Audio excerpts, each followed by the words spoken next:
So, hello everyone. First of all, I want to just be able to start off just defining what weariness is, and I will share a little bit about how it affects my life. Okay.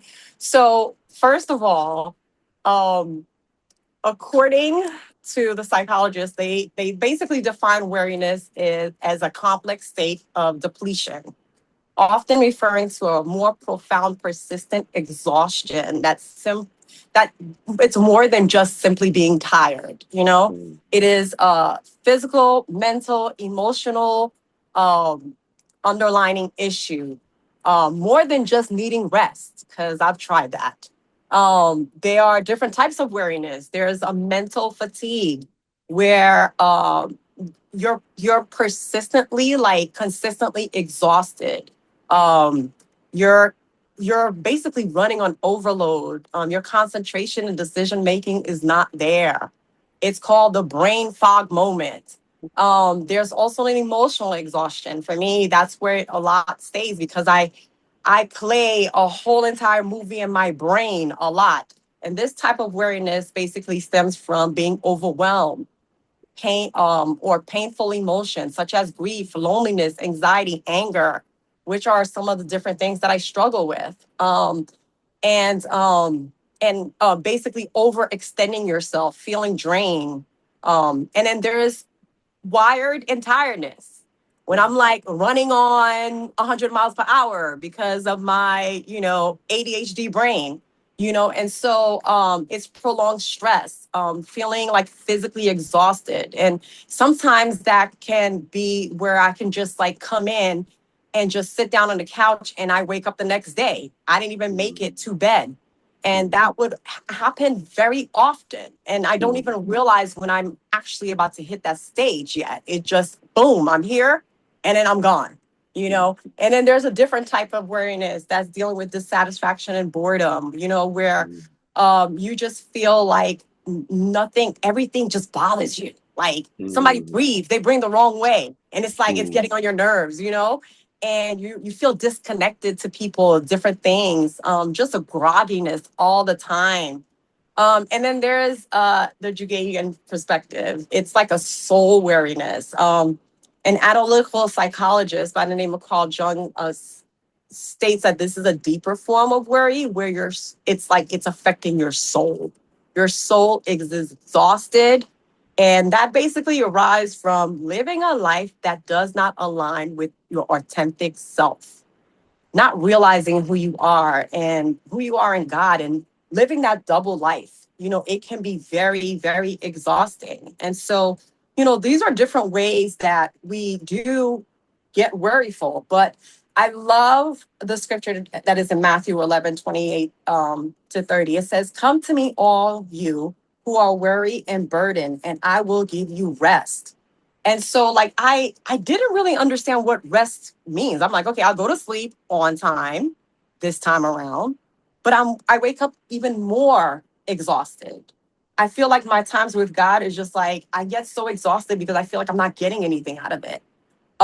And so not realizing that I'm not staying still enough to really get to know who my authentic self is. And so I'm on this, like I tend to go on these journeys, right? Like I'm like, okay, I need time alone just so I can think. And so just so I can get to know who I am, you know? And God God reveals his ways in so many ways. There's like I think about Isaiah 41:10. It says, "Fear not, for I am with you. Be not dismayed, for I am your God. I will strengthen you." And he goes, "Yes, I will help you. I will uphold you with my righteous hand." I think about that scripture and I'm like, you know what? I don't necessarily, when I am really stinking it up as a Christian, God's righteous hand is right there. And sometimes I can feel like, oh, because I'm not righteous enough. Oh, I did something wrong. Da da da. He doesn't want to hear from me. And it's all in my mind. And my soul is like, can you just stop the drama? I was like, I can't. My name is Shakespeare. But nevertheless, it's just understanding that God's righteousness is enough to carry my unrighteousness. And I'm okay with that. And that needs to be enough. And so, the benefits of it's like not running with your mind is lies in Isaiah 40:31. It says, but they who wait for the Lord shall renew their strength. They shall run and not be weary. They shall walk and not get faint. And so I just think about that. I can be very analytical. I'm like, okay, how do I run without getting weary? I'm not even in shape. But again, I'm running all the time with my brain. It doesn't want to shut down. And it's like, you know, somebody say, Shay, how you doing? I'm like, well, what do you mean? Da-da-da. What does she mean by that? Do I look a little certain way? Da-da. And I just create the whole scenario. Chapter 1, 2, 3, 4, 5, 6, 7, 8, 9, 10. Over analyzing everything. And that can be so exhausting. And so if you're going through that where you feel like, yeah, I'm worried, and no matter how much sleep that you're getting, you're still at the same place, take it to God. Like, be still and just quiet your spirit, figure it out. Talk to other people that are really good at that. Sometimes I have to get multiple advice from different people and just learn how to imitate what that looks like, because I don't necessarily have a clear view of what that looks like. But then God always brings me back. Psalm 73:26 says, my flesh and my heart may fail, but God is the strength of my heart and my portion. How long? Forever. Forever. I could keep working on this until my soul feels less anxious, less stressed, less worried, because I'm taking it to God. Yes, it's great to, and then talking it out with each other, right? Like, hey, this is how I need to talk about this so I can just hear from other people's perspective. He doesn't want us to live alone and do this life by ourselves. So, I get to grow in this space forever in this lifetime. And the wonderful thing is I get to do it with God. I get to do it with my brothers and sisters, and know that, like, life is stressful. We will get weary. Sometimes sleep does not fix it, but you can always trust in the word of God. When I do that, I'm like, man, this stuff works. It doesn't fail me. So I hope if you're ever in this space where you're like, hey, I'm running on low, talk about it and sit down and try to figure out, am I being my authentic self?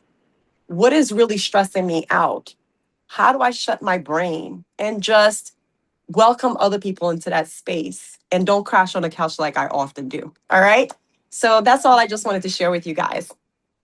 All right. Well, let me start sharing my screen because I really like what Shay said about authentic self. And then I'm going to put this in presentation mode. And then the idea of having weariness and stress. Just saying the word weary sounds stressful. Saying the word haggard sounds stressful.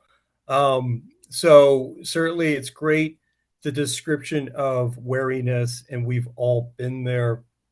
I think what I can share with you tonight is a little bit about how a physical trauma that happened to me um, caused the weariness and the stress and the, how do we say it, everything. So this is the book. I think people were looking for this again in the chat, and our topic is Courage to Face Tomorrow.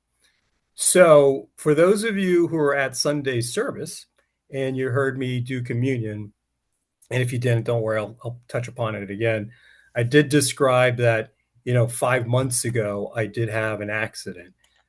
And from that accident, I was in a hospital for 10 days, and that was mid-May. And it's 5 months later, and I'm still rehabbing. I'm in physical therapy 3 times a week. There's a lot to learn from this event that occurred, and I'm still processing this. So Sunday was the first time that I was able to actually talk about it out loud in public. And now I'm at a point where I'm still processing this. And to be honest, going through putting together these slides triggered a lot of emotion in me. So I want to make sure it's real and honest with you, so you know how painful, not just weary, but how painful I went through physically and how depressed and hopeless I felt. So the next slide, let's go to this. So you heard me, if you're at communion, share this passage, right? And this is a page from that book. This is day 8. But he said to me, my grace is sufficient for you, for my power is made perfect in weakness. Therefore, I will boast all the more gladly about my weaknesses, so that Christ's power may rest on me. I also shared in communion that, the Passion Translation says, weaknesses are portal to Christ's power. Now, I want to frame up for you that I did not go to this passage right away when I got into my accident. This was not what I was thinking. I'm still processing this whole idea that if today I'm still rehabbing 5 months later, the question for me of uncertainty and fear is, well, this whole numbness in my left shoulder and this whole numbness that I received from that accident, is it long-term? Is it chronic? Is it going to be, how long is it going to be here? Am I going to have to live with something of a long-term handicap? I don't know the answers to that, but I do know this. I struggle thinking about it and the uncertainty of it. So that's why I started to read this passage, in preparation for communion. And I got a lot out of it, and I learned a ton from what Paul was trying to hopefully convey, I think, in what he learned. And if you go into the entire chapter, you kind of can extrapolate something from what he's trying to describe. He is in touch with an individual that can boast about being in some different spiritual realm, right? He believes boasting is not about yourself and all your strengths. It's not going to benefit anyone. It really isn't, right? I mean, anyone can get in front of any audience on a podium, whether it's a church environment or a corporate environment, and just talk your ear off and even yell at you with conviction. It's not going to go anywhere. Okay. It really isn't. It's not going to benefit people unless Paul has realized the weaknesses that I share, because I'm human like you. And if I share it with you, there's some power to it. And if it benefits you and others, then we could learn. And this is what I've learned so far, is that pain can teach us a lot. And comfort is no great teacher. In fact, it'll never teach us anything. Okay, so let me take you back to May of this year. So I made this collage on the left side here for my wife because it was our anniversary recently. I made it and put it into a birthday card, an anniversary card. It was our anniversary, September 16th. However, I want to take you back and myself back to this time, because this is important to frame up for why I was very depressed and very distraught, and not just weary. I mean, weary is just an understatement. I was hopeless, because this obviously screams out loud, hey, happy joy. Of course, right? It was. This was prior to the accident, of course. So in our traveling in Europe, I just was so excited to get away with my wife and just to go on vacation. I want to take you back because I want to take myself back, because I want to know, I know there was such positive times and elements when we were there. Because first of all, you're traveling in a foreign country, you're traveling, yes, as a tourist, or as a couple. I needed to get away with her. I really did. There was a lot going on in my life at the time in May, and a lot of it had to do with work. A lot had to do with family. When I say family, like my blood family, my blood brother and my cousins and stuff that happened 2 years ago. That's still stressful today. All right. But at this time in May, before we went on vacation, I was working through a lot of unresolved issues, and I was angry. I struggle with anger, but I'll say probably was just upset at a lot of things. And not only to mention what the world we are continuing to go through and the nation, and just seeing things, headlines, whether it's through social media or newspapers, and being like, is this really the world we live in? And all I can sum up and say of the upset I had about everything that's going on in the world is, to me, I get angry a lot when I see hypocrisy and pride meshed together. That to me is a toxic cocktail that is nuclear. And when I see that, I'm like, it's like, I don't want to be around these people. Like, and Shay did a great description of authentic self. And when I'm around people who are both hypocritical and prideful, and they're telling you how you must live, then to me, it's like, I'm as human as you. I'm as real and raw and mistakeful as you.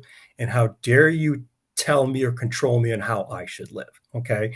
To me, that just twists me up inside. And it's just, I can't process. I can't be around this type of toxic sort of cocktail stuff where it really is finger pointing, finger pointing, finger pointing.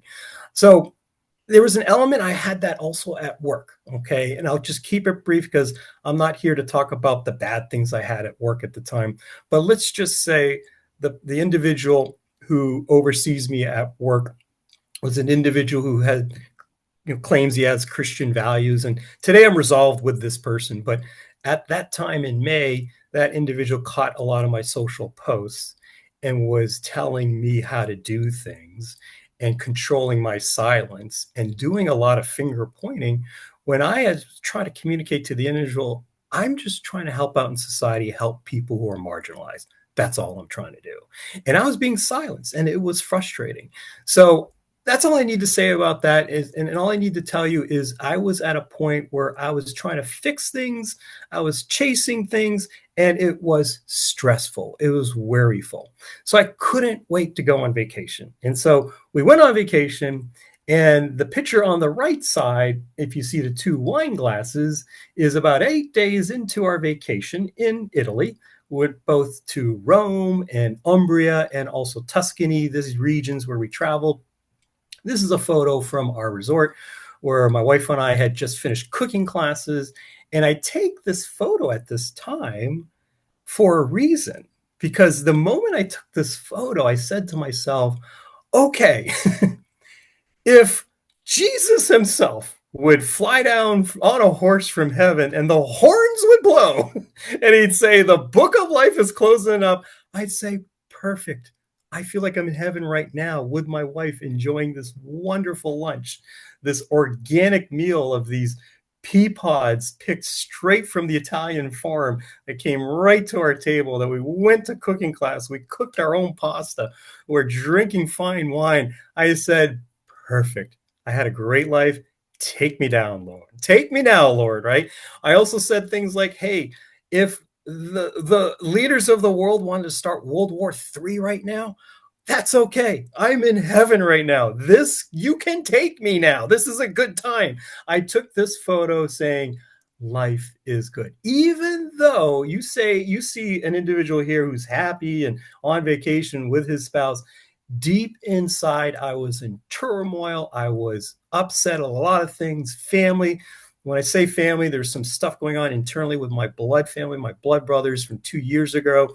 Gossip, cousins getting involved. It was horrible. They tore our family apart. It was stuff that's unresolved still to this day. But this photo on the right of that countryside at that resort in Italy with the peapods, me enjoying God's created world and saying, if heaven's going to be better than this, take me now. Well, guess what happens in just the moment of like 1 hour later? Not only an hour later, after this lunch, I signed up for a horseback riding class. I took horseback riding when I was in college, so I decided to take a class. I told the trainers, hey, consider me a beginner. It's been 30 years since I've been on a horse. I don't want to get into the details of how I fell off the horse. I fell off the horse, but just so you know, I went from this moment, and if everyone could look at the screen, I know you see tiramisu, correct? Right? If you don't see tiramisu, look at it. Doesn't it look great? It looks wonderful. Well, that's the moment when I bit into that tiramisu for dessert. I'm like, this is heaven. I'm in heaven right now. Well, not only an hour later, here I am riding a horse in the beginner class with those two trainers, right? If you know a good lawyer, let me know because I should sue them based on how they treated me. I'll leave it at that. But not only within an hour later, the moment when I said it was wonderful, take me now, Lord, I'm in heaven. Here I am back again on a horse, wonderful part of created world. I'm on a horse again. In college, they taught us how to brush the horse's mane. That's the class I took. I only learned a little bit about, not even galloping, but just cantering. I learned about in that class the relationship with the horse. I'm just trying to explain to you, I'm back almost where I felt like where I was in as 21-year-old, just learning about just things like the created world, a horse. But within an hour, I was airlifted off this field hospital, and for the next 10 days, I was here in a hospital. And I take photos because there's some element while I was going through the hospital. I'll get to the depression part and the hopelessness and all that, that this is what I looked like. I had in my left side here, my left shoulder, um, I couldn't move for 2 days. I couldn't move my whole left torso. They said to me, the doctors said, you received trauma to the thoracic region. So that's the entire lung area, all that kind of stuff. So I basically fell off the horse. Again, the trainers didn't treat me well. It was just, it's a lot. So when I fell off the horse, and I'll repeat what I repeated in communion, but if any of you have been at a fire, a campfire, and you like to throw sticks in the fire, and sometimes you take a stick and you crack it in half. That's how loud of a crack I heard when my whole left torso fell on the ground. I was out in the field, and when I hit the ground, it was such a loud crack, I knew I'm in trouble. And I couldn't move on the horseback field I just couldn't move. But while I was waiting for the paramedics, I couldn't breathe. I heard the trainers like goofing around. They didn't know what kind of pain I was going through. They're like, I can't even get a phone signal back to the hotel. I'm like, great, I'm going to die out here. And they can't get a signal. And the reason I say I'm going to die is I couldn't breathe. I couldn't say things like, help me. It was hard to say that because my lung was punctured. Okay. All I remember, and I did say this at communion, is when the EMT came and the helicopter arrived and they got out of the helicopter, they cut through my shirt. When their eyes lit up, it's a reaction I will never ever experience, hope to never experience again. But I could tell what that visual of their eyes lighting up, these EMTs, it was saying, we got to hurry. We don't have much time. It really felt like that. Why? Because I couldn't breathe. I wasn't sure how long more I have breath left in me. and basically getting to the hospital and going through the MRIs and all of that, drugging me up. My wife, when she arrived at the hospital, it was obviously around midnight when I finally came through, and she whispered to me, she said, you have 8 broken ribs, a collarbone broken, and a scapular. So I had 10 total broken ribs. Now, this photo is sometime after the accident, right? A few days, whatever, or maybe even 5 days. But I could not move a millimeter. And for 48 hours, I was in this hospital bed and I was powerless.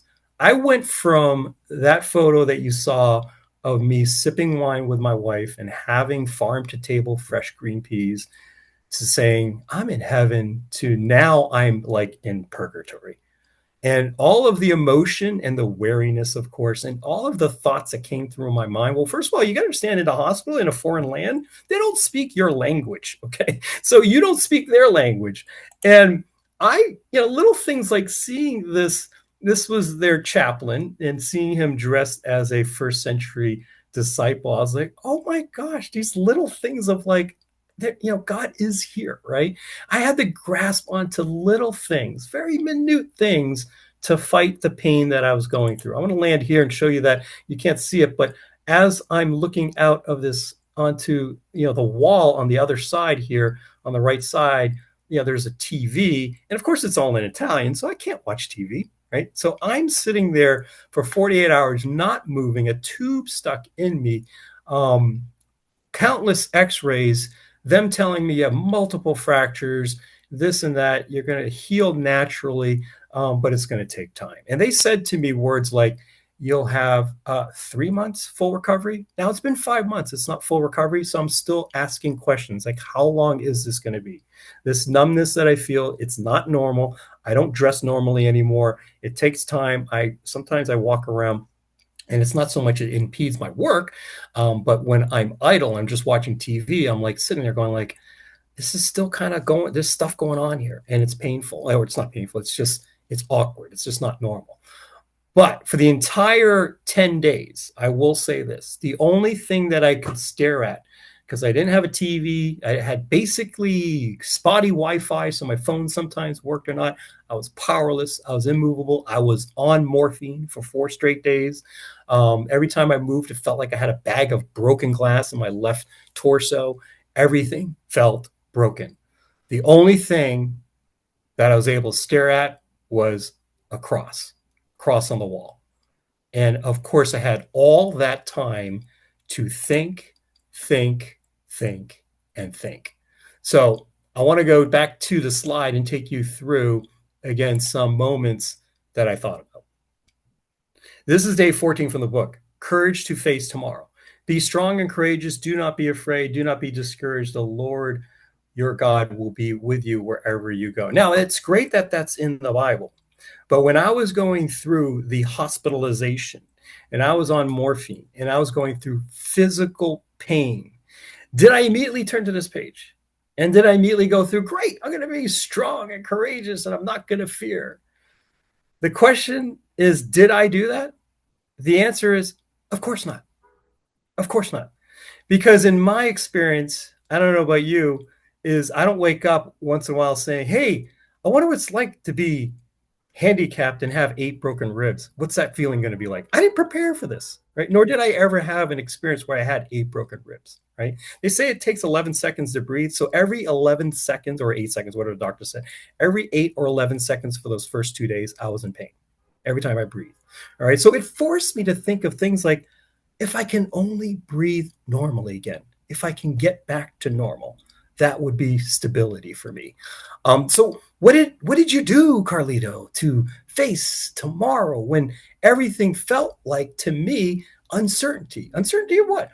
Well, of course, this was the last weekend of vacation. So my mind was like, I'd be at work right now if I never went to that horseback riding class, if that trainer never treated me the way they treated me. I'd be at work. I'd be normal. I'd be back in the States. I'd be with my family. I'd be with my kids, with my mother-in-law who lives with us. I would be back home, somewhere safe, somewhere where it's normal. Instead, every day for those 10 days, and especially those first 48 hours, I couldn't move. My wife had to go home to the hotel every day. She couldn't stay over. They didn't allow her. I was alone. I was powerless. I was in solitude. And maybe on that third day, after those 2 days of being on that hospital and not moving, that third day when they said it's okay, you can try and get up, getting from the hospital bed to the bedside table was a chore and an exercise on its own. I had to have 3 people help me get sort of upright. And then just to sit down and be in pain every time I was moving. But they suggested to do that to start getting my frame of my body back into like a normal, like, so, basically the bones could grow back. So did I say to myself, woohoo, let me be strong and courageous? Of course not. I was in pain. What? And then I obviously thought to myself, with no access, to even just calling people, I had to like leave sort of text message voicemails to some of my closest, friends, brothers in the faith, all that kind of stuff. I was far removed physically from any kind of normalcy of home. So all I could think of was this. Let me take it step by step. Every day I did what I thought, I'll do this. I'll read John 14 through 16. All I remember in the chapters of 14 through 16 is about how painful life is, but Jesus is here to comfort us, right? And in fact, even in John 15, or was it 16? Here, I have it for you. Let me show it to you. You guys know this verse, right? It says there, it's right here, right? Where is this? It says, I have told you these things so that in me you may have peace. In this world you will have trouble, but take heart, I have overcome the world. So I didn't have the strength to overcome. I had to go to where the words were spoken at some point in the history of time to say, you can overcome. And that's Jesus. And I had to read this over and over and over every single day while I was on morphine. And by the way, while I was on morphine, I just got to tell you, there was an interesting time when I was in the hospital on drugs that it almost made me feel like I was in a different world. And there was some sort of connection. I was seeing visions of just stuff that just didn't seem right, but it made me connect with like, hey, I'm in a physical world and my mortality is like that, a snap of a finger. I could be gone tomorrow. And it was very depressing. It was really depressing. I had to go through, and I even did things like, let's go back to the slide. I pressed the audio button. I pressed that little speaker button. I had to listen to the audio of these words over and over and over while I was in pain. And why? Because I didn't know where else to turn, right? So it was really tough. And this is a good steal of the page from last week. We looked at this God's strength to overcome the fear of the future. I was facing things like, what's my future going to be like when I get home? My boss, is he going to keep paying me? We don't even have a medical insurance plan. I work for a startup company. Like, what's going to happen? I had all these insecurities and fears, not to mention a lot of existential crisis. What do you mean, Carlito? When I was able to get up and walk around, I had to ask questions. I had to ask my wife, like, am I being punished? Like, why am I going through this? Like, I've been speaking out about justice in the world and how God is after the margins and loving people at the margins. And I'm speaking up for them. Is this some sort of punishment? Like, I had to ask this question. I had to get angry with God. I had to get upset. I was like, why am I going through this? And James, right? You guys know the chapter in James, like, consider it pure joy when you face trials, right? So I'm going through these trials. How do I face the future that's so uncertain? Do I say to myself, hey, let me just put on some joy and, just consider it there's another message version that says, consider it sheer gift. This is no gift right now. Being in pain, physical and emotional and spiritual. This was not pleasant. I don't wish this on anyone. Many of you seen this. I've shared this with you as almost like a teacher. I showed you, like, hey, when we're going through trials, we have these sort of states of mind. Well, I'm of the therapy school of dialectical behavioral therapy, which means we live in the middle, the wise mind. We have an emotional mind and a rational mind. Let me tell you, did I work on my skills? Did I say, hey, let me get through this by working my skills? Barely. I was hanging on like a thread. Was I all emotional? Absolutely. Was trying to be rational? Are you kidding me? It's like, I have all this time to think about stuff. Do I want to think about why I'm here? Why do I deserve this? I was trying to be logical. There's no answers, right? I just had to go through trying to get through time to, really kind of just heal up. But it was painful. It was like, why am I going through this? Day 17. This is straight from the book. Here's where we get to sort of hopefully my lesson to share with you. And what the lesson I'm still learning is God's provision in the wilderness. This is day 17 from the book that we're reading. Then the Lord said to Moses, I will rain down bread from heaven for you. The people are to go out each day and gather enough for that day. Okay. So God does provide for you while you're in the wilderness is, so to speak, this lesson, right? So I had to find any kind of semblance or the word I'm looking for is any kind of evidence that God's still working in my life during this time at the hospital, right? Slowly, I started listening and opening up my eyes for whatever I could find that was positive. And I want to share with you, this person, like I said, is a chaplain. There's little things like, looking at the cross, like, I do believe God's there, but why am I going through this and all this kind of stuff? But I do want to show you and share with you this individual. Her name is Rosella. And Rosella was my roommate at the time. And she entered the hospital room 2 days after me. Her accident was also a trauma to the thoracic region, but hers was different. She was in a motorcycle accident. Fell off a motorcycle, broke 8 ribs. Broke 8 bones. It was like 6 of them were ribs. She had a scapula and all that. And her joke to each other, her little joke is like, you beat me by 1 bone, Carlito. So it's little things like that. But she'll always say to me, because we developed a strong bond, she'll always say, Carlito, you saved my life in that hospital room. And the truth of the matter is, I can say that about her. And here's why. All the times that she was going through the pain, there were times when she was crying. There's times that she couldn't persevere, going through those questions like, how do I face tomorrow? I had a choice to make. I was going through the same emotions. I could sit there and commiserate, but I dug deep, and all I could say was things like, we can do this, Rosella. We've got to persevere. All right. And she knew when I said those things, she knows what I'm going through. I'm not trying to sugarcoat it, but I was just trying to tell her we've got to fight for another day. We can get through this. I mean, she was saying things like, this is depressing. Like, I don't know why, blah, blah, blah. I mean, if you've ever been to a hospital, I know we all have, just think of being at a hospital for 10 days straight. All right. On drugs, morphine, and going through the physical pain that we went through. It was easy just to check out. So I had to sort of find the tea leaves, quote unquote, right, in my life. What was positive? Well, she was hugely positive. Here's why. There were times when I had to explain to the nurses who speak Italian, and I don't speak their native language, of course, right? Maybe a little bit. It's mostly pidgin, but I could try to describe what I was going through, but I couldn't, right?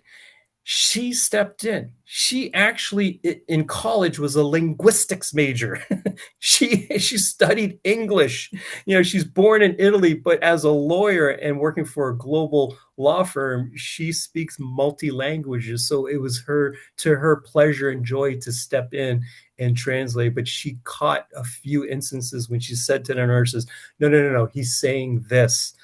And she spoke their language, and they're like, oh, okay, I see, justo, justo. So for me, it's like, if I got something wrong, one nuance, one word wrong, who knows where that could have led to some wrong treatment or wrong diagnosis, or I could have been there an extra day or two, right? That's the beauty of just looking for things like these provisions, right? The other thing is this. This is great. I want to show you this. This is a picture of what I was staring at after I left the hospital. Now, it's another chapter, another story of how I got out of the hospital, because my wife did it. She was able to get me out of the hospital after I was officially discharged. But what I want to describe is this picture and why I took it. Is even though I went through all of that physical pain, the duress, the stress, the weariness, you name it, there were times little things happen that if you don't catch it and you see it and you just see it as, oh, it's just something, but if you see it as like, wow, God's really working behind the scenes here, then you can appreciate it in pain that God is trying to provide for you. So we ended up, my wife and I, at a small little pension, an apartment in Perugia, Italy, which is where the hospital, the city, is located, where the hospital Perugia is. It was an acute hospital that had all, the intense, emergency room, trauma, surgery, all that kind of stuff, right? If I had gotten a lesser degree of service, who knows how long I would have been out there. But Perugia was the hospital that they sent me to. Great choice. And in Perugia, we were able to stay an extra 5 days because we had to stay to get final medical clearance to fly back home, right? After such a tragic, traumatic incident like that, not tragic, well, it's kind of tragic in my head, but traumatic experience to the physical trauma of what I received in my body, all those broken bones. It's not like you just get out of the hospital and just get on a plane and go. I had to clear a lot of things before I went. And to do that, we had to stay somewhere near the hospital. Well, on social media, it's just crazy. Brother here, sister there. Finally, Steve Johnson connecting with, one of our very own, sisters in Christ in New York City. And she raised her hand and sent a message to Sherry and said, look, I have friends who live in Perugia, and they have an apartment there. And in fact, they're leaving their apartment for a month, and they said you could use it and stay there. So we didn't have to go in a hotel. We have to pay extra for hotels, all that kind of stuff. We needed an extra 5 days to stay in the area of Perugia to finally go and get our final medical clearance before we left. Now, during those 3 to 4 to 5 days that we stayed in Perugia, I woke up every day to this. And to me, when I woke up, I said, this is God's created world. This is amazing. Look at this. During this time of hope, hopelessness, depression, sort of like I'm trying to be positive, but not really. I'm trying to fight through, but not really. I'm trying to make sense of this, but not really. I mean, there's a lot of like, oh my gosh, look where I am. This is beautiful. This is gorgeous. This is God's created world. and I'm experiencing it and I'm enjoying it. So I took that as like, give me a little breath of fresh air, God. Yes, give me a little breath. Let me keep going. Okay, now I can get up and I could face the next day. Now I can go. And sure enough, because we're able to sort of rehab enough just to be within the hospital within the 4 days of waiting for the final medical clearance, that they were able to say, okay, you're cleared and now you can go. And we obviously had to get to Rome and then fly out of there. But just every day I had to find just, even if it was one thing, one image, this, it had to keep me going. And despite everything we go through every day, of whether we see it's out of our control or if it's not within our control, the headlines, you name it, things like that, or if it's in our control, but yet we don't have any understanding of the answers to why, and you ask those questions, you still got to find, and you have to make effort and fight to find the provision in the wilderness. I was lucky enough to find those two things, Rosella, as well as Italy and God's created world. And the last photo I really want to show you is this. I think this is a great photo. This, to me, this is when within eyesight of our hotel, or not hotel, sorry, the little apartment we were in, of where we stayed. I look at that and I say to myself, that is thousands of years old. That is a church, physical, yes, but it's thousands of years old. It gave me hope because I understood more. The lesson to me that God was teaching me was, Carlito, look at the lands you're in. The lands you are just temporarily visiting are lands for thousands of years, 2,000 years. People have walked this planet preaching Christ. People have tried very hard to deal with issues within the church on how to behave like Christ. Right? They've been through their issues thousands of years, different sort of Reformation movements, different sort of restoration movements, you name it. But there were St. Francis, so many different preachers, teachers, you name it, walking the planet, trying to just teach and preach about Christ, thousands of years old. I say to myself, in our country, in my town, where there's a church that celebrated its 100th, and it's 100 years old, the church, the building. Sometimes we look at it and say, wow, that's old. It's 100 years old. That is old for us, but you look at this thing, it's 1,000 years old. All I'm saying is we have a lot to learn. We have a lot to learn from one another and other people. We don't have it on straight. If we think we do, I submit to myself, and I'm only speaking for myself, I don't think I do. I have a lot to learn from other people who say they're Christians and other people who've been through things. Other Christians who are going through pain right now. I have a lot to learn from them. I'm never going to tell them how to live their life. I'm going to learn how they wake up every day and how they persevere and how they hope. What do they do? How do they go through it? I need to learn from them. Our country is very young. This country taught me that, you know what? We're still going. We're still trying to figure it out. And it was quite an inspiration for me to say, hey, as long as we've been around, God's still trying to say, I'm patient with everyone. Lastly, I want to just end on this. And this is some things that opens up my mind a little more, is when, we can get a lot of inspiration and strength from the Bible. Yes. We can, even through pain. Yes. Through other people and their examples. Yes. This song was played repeatedly for me throughout this year at certain junctures when I was in pain. And this song was like, the words mean so much to me that I can go back to it, listen to it, and be like, oh my gosh, this is really trying to say something to me. And what it says to me is, God is like, I won't leave till I understand. He wants you when you're going through pain, and when I'm going through the physical pain that I went through, He's like, I'm there. I will hear you cry. I will sit by your side. I will listen to you. And guess what? I want to hear and understand. You tell me. Are you mad? Tell me. Are you angry? Tell me. Are you questioning? I want to hear it. I'm with you on this journey. It kind of does for me some things when I read these words and I listen to the song. For me, it opens up and I ask questions to myself and I say, you know what? When we all go say, hey, I go through trials because I'm getting closer to God, well, hey, there's nothing wrong for me in my free will and free mind saying and asking this question. I ask myself, I wonder if it's because God wants to get close to us. Maybe it's the opposite. Maybe he's like, look, there's free will out there. Everyone's going to have accidents. You're going to go through pain. And we can say to amongst each other, hey, we do it because we go through and we get closer to God. Well, maybe God's more excited because he's like, I'm going to get closer to you. I'm going to see how you react in this painful time. And if you're going to persevere, I'm going to persevere with you.